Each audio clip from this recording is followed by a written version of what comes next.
회사에서는 이 원단이 딱 주어져. 아, 소재가. 소재가 주어진다고. 패턴사들이 생각해야 될 게 많은 거야. 그냥 종이면 척척 그리면 되는 게 아니라 디자이너가 와서 이 그림에 대한 설명을 해. 그 설명을 하면 도식화를 갖다 놓고 참고 디자인들을 이렇게 막 같이 가져와. 체형이 다르잖아. 체격이 다르고. 그래서 우리나라 시스템에 우리 회사의 컨텐츠에 맞게끔 그거를 보정해야 되는 거. 어디 뭐 바뀌게 설명하니까 이게 이제 둘이서 이게 설명해 나한테 패턴사한테. 그럼 패턴사가 그걸 보고 이 친구가 설명하는 게 그래 거기서 제일 중요한 게 이제 그거야. 소재는 우리가 짐작했던 그와 실제 신체가 입으면 나타나는 현상이 다를 수 있어.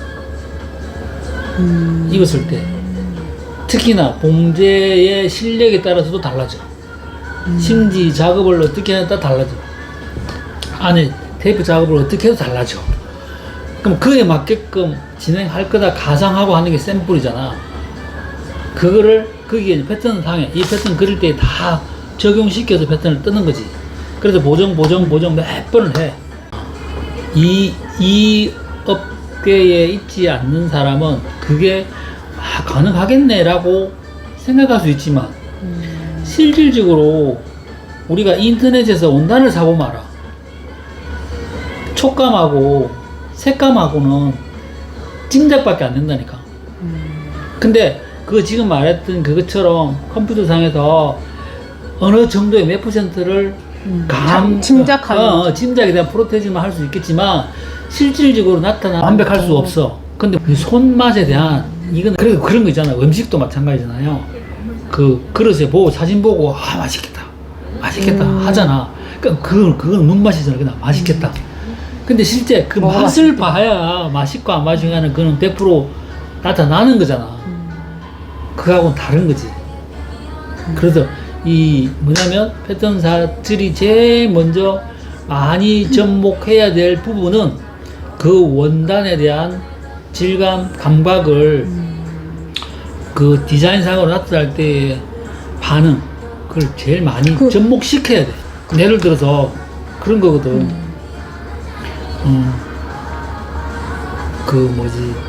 기본적인 베이스라는 개념, 베이스가 없으면 새로운 것만 잘하게 되면 그 깊이가 없어. 깊이가 없다. 그러니까 너무 정통적으로만 해도 안 되지만 옷은 특히 패션이니까 이뻐야 되는 개념이니까 정통적인 베이스 위에, 그러니까 실력이지, 실력. 유행에 대한 개념 말고 베이스에 대한 거는 실력. 기본 베이스, 그러니까 아날로그식이 약간 있는 베이스 있는 데서 유행에 대한 개인 감각을 더 붙여서 해야 발전이 될 수 있어. 그 베이스가 없으면 그 다음 무대가 물어보면 설명할 줄 몰라. 나 이 깊은 지식이 없으면. 테두리를 먼저 만들어야 돼. 나 몸빼 바지만 하나 만들면 돼. 나는 내 바지 하나 만들 줄 알면 돼. 나는 브랜드를 하나 런칭할 거야. 나는 누구를 가르치게 할 거야. 일단 자기의 그 테두리가 중요하다니까. 그러네요.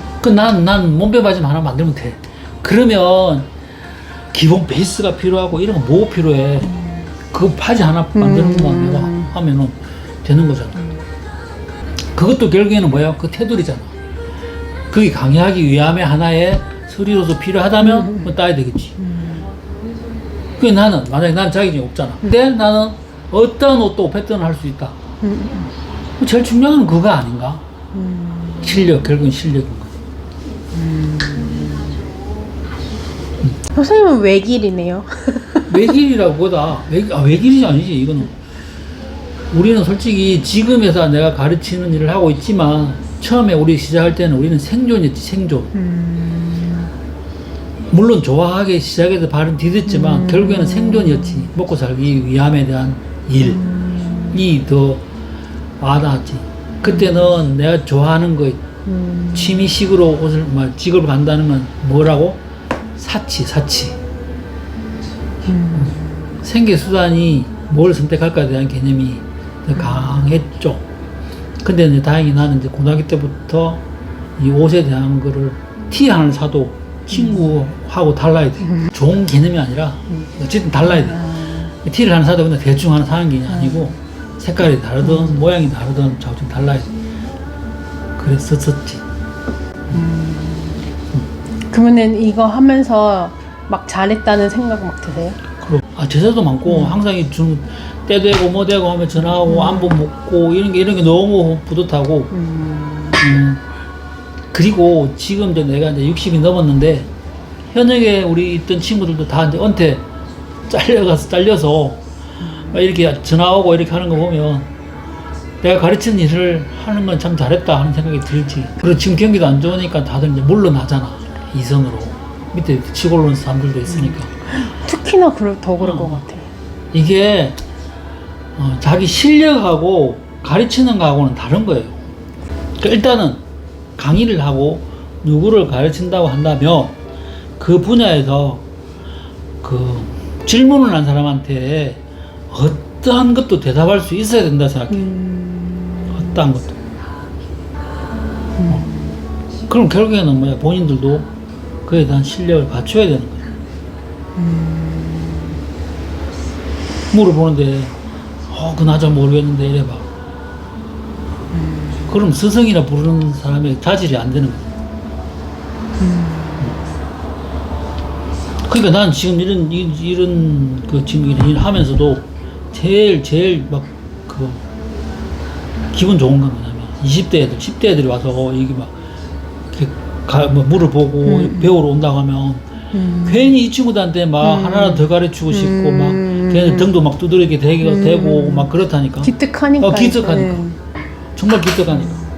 왜냐하면 우리는 3, 40년을 이 계통을 쭉 해왔는데 이 기술을 후대가 있었으면 좋겠다는 거는 인간의 본질 아니겠어? 본심? 그래서 결과물을 얻으려고 하니까 이게 얻는 게 없는 거지. 알 줄 알아야지. 그런데 본인들이 정작 노력을 안 하니까 무슨 문제가 생겨? 자꾸 내 마음에 컨트롤을 못해서 하다 멈춘다니까. 이 영역을 넘을 때까지만 좀 해야 되는데 그를 못 견뎌서 멈추면 여기 올르막길인데 여기서 멈추면 여기 금방 가버리지. 쑥 내려와 버렸어. 쑥 내려와 버리잖아. 근데 여기 올라서면 될 건데.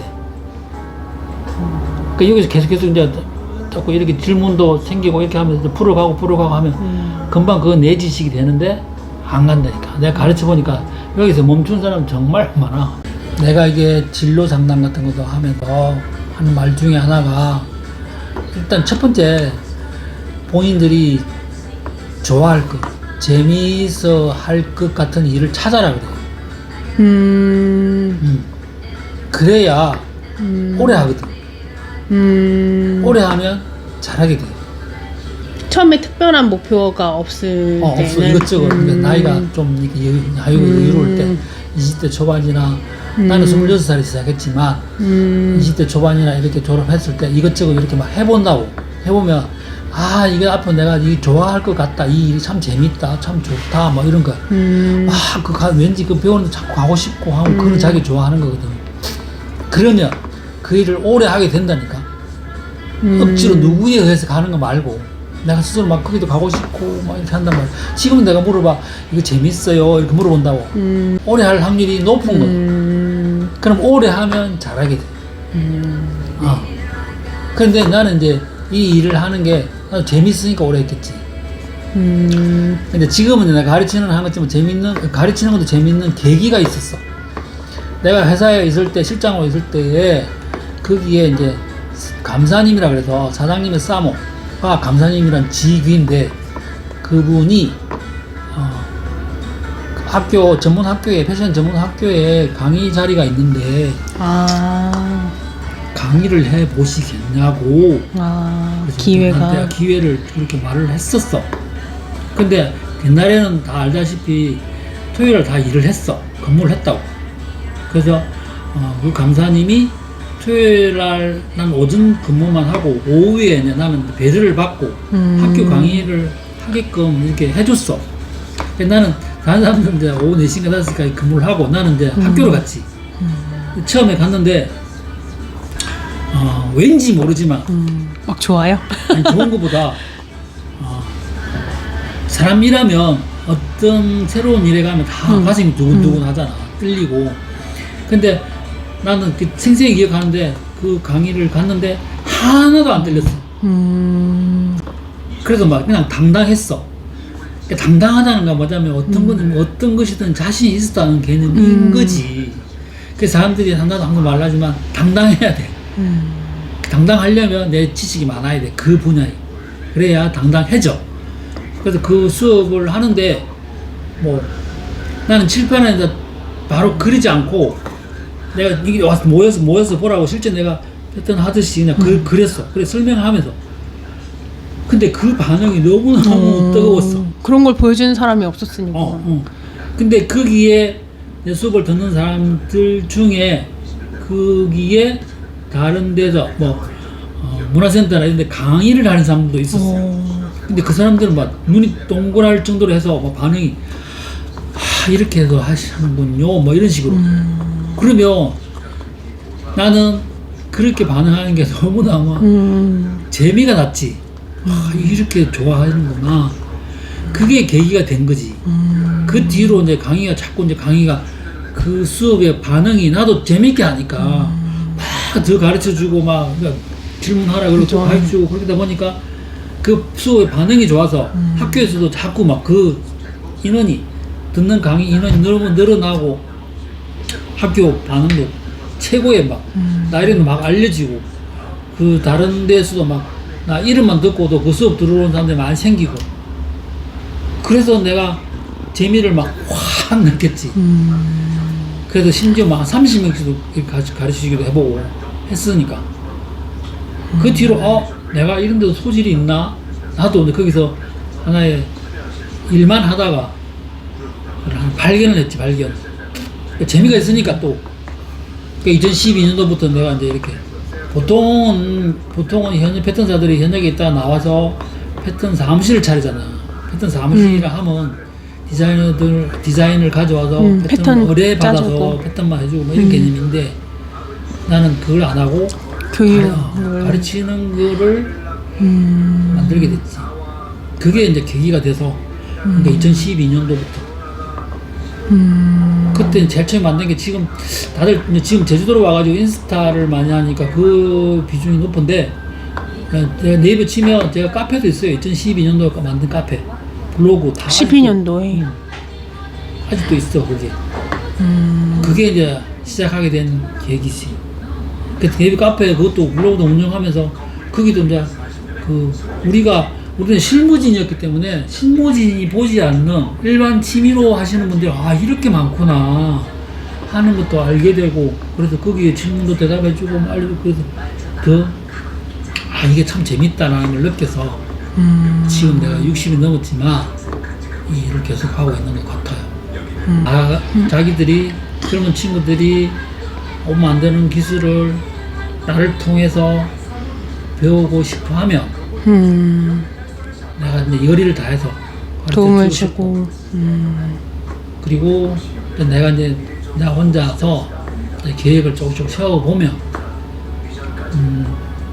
내가 이제 70이라는 나이는 인간이라면 누구나 사가 올 거니까 70좀 되면 그때는 온라인이나 이런 걸 통해서 제주도에서 하는 것보다 전국망을 이용해서 이 기술을 더 활성화시키는데 또 일조하고 싶은 생각 그런 건 조금씩 나이를 먹으면서 또 준비도 하고 있어요.